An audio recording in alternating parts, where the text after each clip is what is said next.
नमस्कार। ये डेटा क्या कहता है मैं आप सबका एक बार फिर से स्वागत है। मैं हूँ अजय प्रकाश। अभी गुजरात के चुनावों का सिलसिला खत्म ही नहीं हुआ था और पहुंच गए हमारे प्रधानमंत्री जी उत्तर पूर्व में, जहां पे मेघालय, त्रिपुरा और नागालैंड के चुनाव मार्च में होने जा रहे हैं। अब इन तीन राज्यों में पार्लियामेंट्री सीट्स केवल 5 हैं, लेकिन हर राज्य में 60 असेंबली सीट्स हैं। बीजेपी को ये राज्य जीतना इसलिए भी बहुत ज़रूरी है कि उनका एक-एक करके बाकी हिंदुस्तान में वो राज्य हाथ से निकलते जा रहे हैं। तो 2023 इसलिए भी अहम है कि उस वर्ष बहुत ही बड़े राज्यों में चुनाव होंगे, जिसमें मध्य प्रदेश, कर्नाटका, छत्तीसगढ़, राजस्थान और तेलंगाना शामिल हैं। अब चुनाव हो और मोदी जी वहां ना जाएं, ये तो हो नहीं सकता। खैर, आज का विषय कुछ और है। अब जब एक प्रधानमंत्री 24/7 पूरे समय चुनावों में ही लगा रहता है, तो देश कौन चला रहा है? वो गवर्नेंस को कितना समय दे पाते हैं? और कुछ आंकड़े ऐसे भी आ रहे हैं जो हम सब के लिए चिंताजनक हैं, लेकिन सरकार वो आपको बताना नहीं चाहती है। पहले मैं आपको एक समरी दिखाता हूँ और फिर उनमें से 6-7 आंकड़े मैं डिटेल में दिखाऊंगा। अभी इधर संसद के शीतकालीन सत्र में सरकार ने सप्लीमेंट्री बजट की मांग पेश की है, जिस पर लोकसभा और राज्यसभा में चर्चा चल रही है। कई नेता इसमें भाग ले रहे हैं, जैसे कि टीएमसी की महुआ मोइत्रा और आम आदमी पार्टी से राघव चड्ढा। उनकी स्पीच यूट्यूब पर अवेलेबल है। चर्चा इस बात पर हो रही है कि साल के शुरू में लगभग 39 लाख करोड़ रुपए का बजट पार्लियामेंट ने सैंक्शन किया था और दिसंबर से पहले ही सरकार को फंड्स की शॉर्टेज हो गई और वो एक एडिशनल ग्रांट 3.26 लाख करोड़ की उन्होंने मांग की है, जो लगभग बजट का 10% है। अब भले ही सरकार किसी भी बात की सफाई दे, लेकिन मूल कारण इस सप्लीमेंट्री डिमांड का है इन्फ्लेशन। बेरोजगारी की दर 2014 में 4% थी, आज 8 के करीब है। अनऑर्गेनाइज सेक्टर में जो नौकरियां चली गई थी, उनका कोई डेटा अवेलेबल नहीं है। अभी हाल में सरकार ने 7 लाख नौकरियों के अपॉइंटमेंट लेटर्स दिए, लेकिन अप्लाई किया था 22 करोड़ लोगों ने।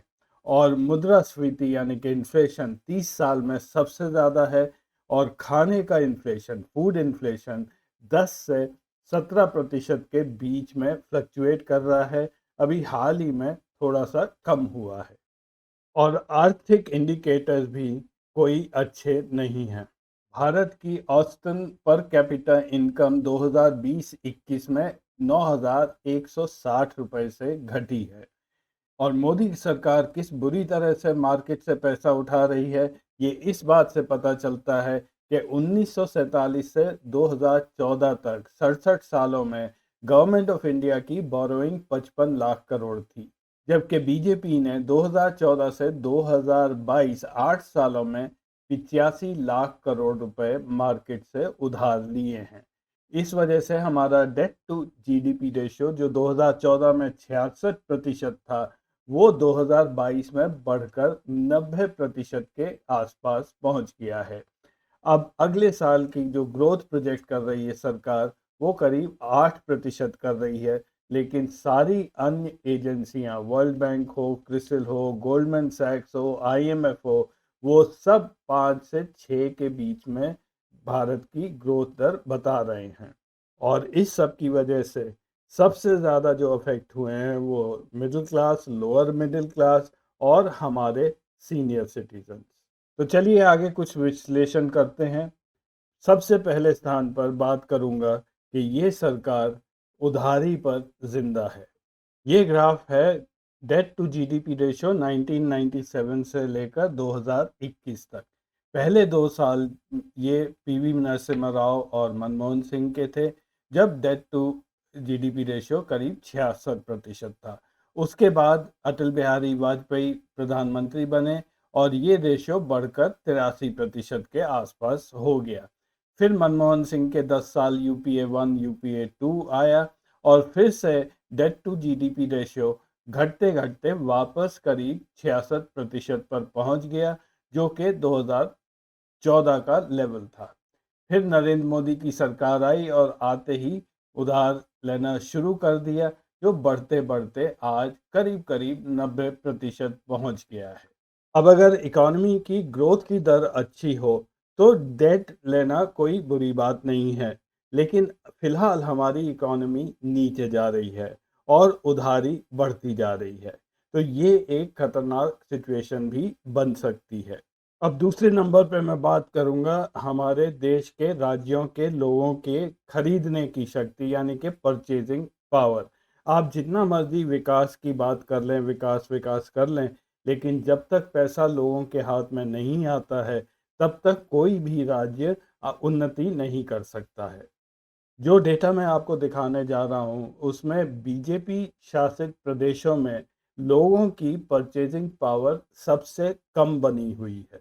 अब इन 7-8 राज्यों की पॉपुलेशन देश की जनसंख्या का करीब आधा है, 50% से थोड़ा सा ज़्यादा। तो अगर आधा देश उन्नति नहीं करेगा, तो इसका इफेक्ट तो पूरे भारत पर पड़ेगा ही। परचेजिंग पावर को मेजर करने के लिए मैंने लिया है जीएसटी कलेक्शन पर कैपिटा, यानी कि जुलाई 2021 से जून 2022 तक हर राज्य में जितना जीएसटी कलेक्शन हुआ है, उसको वहाँ की जनसंख्या से डिवाइड किया और ये फिगर मैं आपको दिखा रहा हूँ। जैसा कि आप जानते हैं, जीएसटी है गुड्स एंड सर्विसेज टैक्स, यानी कि वहाँ की जो इकोनॉमिक एक्टिविटी है, जो सेल ऑफ गुड्स हैं और सर्विसेज हैं, वो अगर ज़्यादा हैं तो कलेक्शन ज़्यादा होगा, और अगर कम है तो वहाँ पे ये एक्टिविटीज़ कम होती हैं। इन राज्यों में जीएसटी पर कैपिटा कलेक्शन रहा है 2,500 रुपये से ज़्यादा। वो हैं हरियाणा, दिल्ली, गोवा, सिक्किम और दादरा और नगर हवेली। दिल्ली हरियाणा में ये पर कैपिटा जीएसटी करीब करीब 2,500 रुपये के आसपास रहा है। ये पीरियड है जुलाई 2021 से जून 2022 तक का। उसके बाद आती हैं मिडिल स्टेट्स। मिडिल स्टेट्स में जीएसटी पर कैपिटा है 2000 से 1000 के बीच में। इसमें महाराष्ट्र, चंडीगढ़, कर्नाटक, गुजरात, उत्तराखंड, तेलंगाना, पौंडीचेरी, हिमाचल, तमिलनाडु और उड़ीसा आते हैं। उसके बाद तीसरी कैटेगरी वो राज्य हैं जिसमें जीएसटी पर कैपिटा कलेक्शन है 500 से 1000 के बीच में। ये हैं छत्तीसगढ़, अंडमान निकोबार, लद्दाख, झारखंड, केरला, पंजाब, राजस्थान, अरुणाचल प्रदेश, वेस्ट बंगाल और मेघालय। और अंत में वो राज्य हैं जहाँ पे जीएसटी कलेक्शन 500 रुपये से भी कम होता है। ये हैं मध्य प्रदेश, आंध्र, आसाम, उत्तर प्रदेश, जेएंडके, लक्षद्वीप, मिजोरम, नागालैंड, त्रिपुरा, मणिपुर और बिहार। अब आप अपने आप ही ये अंदाज़ा लगा लीजिए कि किन राज्यों पे बीजेपी शासन कर रही है और कितने सालों से कर रही है। अब एक आंकड़ा लेते हैं जो कि नागरिक स्वास्थ्य से जुड़ा हुआ है। जो पैरामीटर मैंने सेलेक्ट किया है वो है मैटरनल मोर्टेलिटी रेट, यानी कि जन्म देते हुए जो माताओं जिनकी मृत्यु हो जाती है, ये आंकड़े उसके बारे में है। इस डेटा के लिए जो स्टेट्स का क्लासिफिकेशन हुआ है वो मैं पहले बता दूं। सबसे पहले हैं ईएजी एंड आसाम। ईएजी होता है एम्पावर्ड एक्शन ग्रुप। इसमें आते हैं बिहार, झारखंड, मध्य प्रदेश, छत्तीसगढ़, उड़ीसा, राजस्थान, उत्तर प्रदेश और उत्तराखंड। फिर है दक्षिणी राज्य आंध्र, तेलंगाना, कर्नाटक, केरला और तमिलनाडु, और अदर स्टेट्स में अन्य सारे राज्य आते हैं।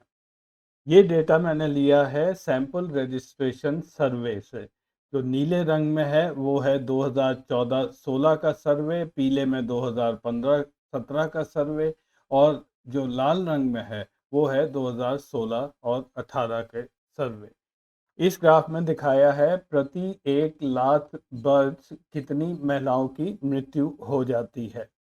इसमें भारत का एवरेज ये लेफ्ट हैंड साइड पर दिखाया हुआ है।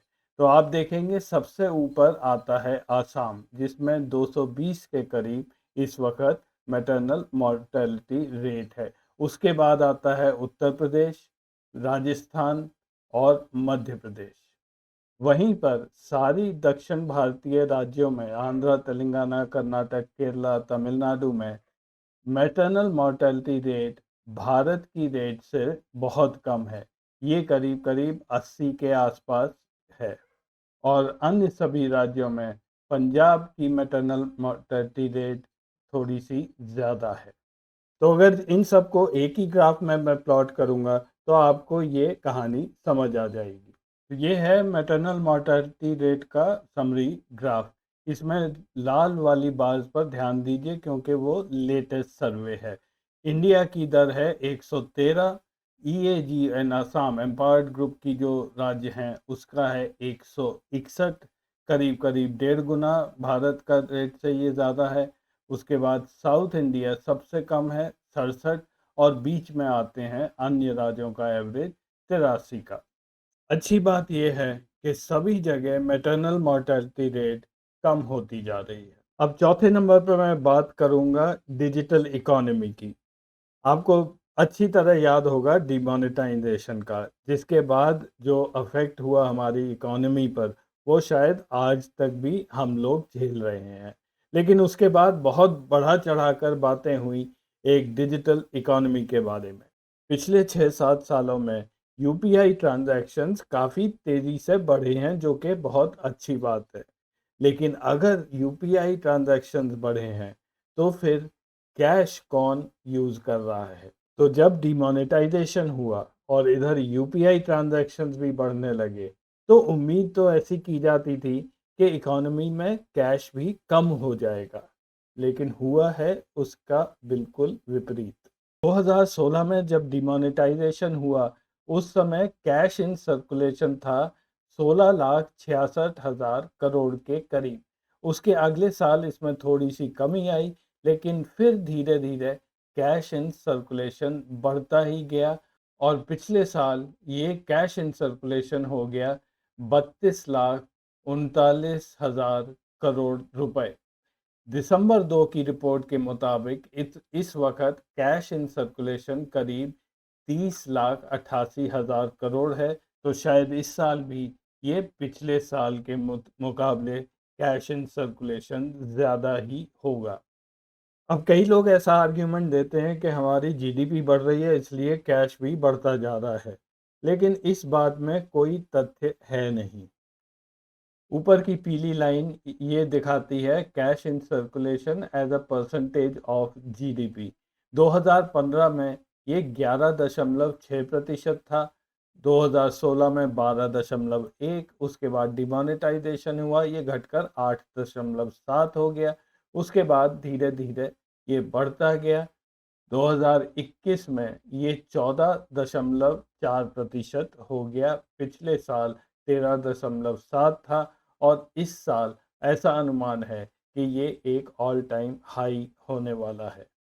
अब कुछ लोगों का ऐसा भी मानना है कि इलेक्शन की वजह से कैश ज़्यादा आने लगा है मार्केट में। तो चलिए ये भी देख लेते हैं कि क्या ये सच है। ये इलेक्शन कमीशन का चुनाव का पीरियड का डेटा है 2004 से 2019 तक। लाल रंग के ब्लॉक्स हैं वो जनरल इलेक्शंस दिखाते हैं और पिंक वाले स्टेट इलेक्शन। तो 2004 में एक जनरल इलेक्शन हुआ, फिर 2009 में जनरल इलेक्शन हुआ, 2014 में हुआ और 2019 में हुआ। इस बीच में कई राज्यों के चुनाव होते रहे। तो अब हम देखते हैं कि क्या इन साल जिनमें जनरल इलेक्शन हुआ है क्या कैश इन सर्कुलेशन बढ़ा है।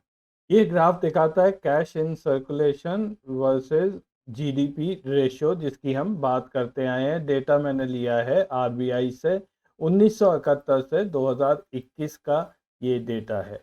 तो इसमें दो पीरियड बड़े साफ नज़र आते हैं। एक तो है सन 2000 तक, जबकि cash in circulation to GDP ratio 10% से हमेशा कम ही रहा है।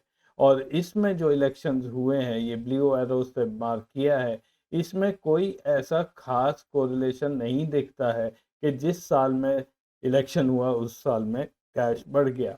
2000 के बाद हमारी इकोनॉमी अच्छी होने लगी, ग्रोथ रेट हाई होने लगा और हम बन गए एक कैश बेस्ड इकोनॉमी। 2009 तक आते आते ये 12.5-13% कैश इन सर्कुलेशन हो गया था। अब लाल वाली एरोज दिखाते हैं कि जनरल इलेक्शन 2000 के बाद कब हुए। 2004 में देखेंगे आप तो यहाँ पे कैश एकदम से बढ़ा। 2009 में फिर से पीक किया, 2014 में एक और पीक आई और 2019 में तो ये सबसे ज़्यादा हो गया और उसके बाद तो कैश इन सर्कुलेशन एक तरह से टेक ऑफ ही कर गया है, शायद 2024 की तैयारी में। बट ऐसा कोई कोरिलेशन नहीं है कि जब इलेक्शन होता है तो कैश बढ़ता है। कैश इसके अलावा भी इकोनॉमी में बढ़ता ही जा रहा है। तो मेरा प्रश्न वहीं पर बना हुआ है, ये कैश कौन इस्तेमाल कर रहा है। तो आज के लिए बस इतना ही समय है। मेरे पास कुछ और आंकड़े भी हैं, वो फिर कभी किसी और एपिसोड में उसको डिस्कस करेंगे। देखने के लिए धन्यवाद। अगले हफ्ते फिर मिलेंगे कुछ नया डेटा लेकर। तब तक के लिए नमस्कार।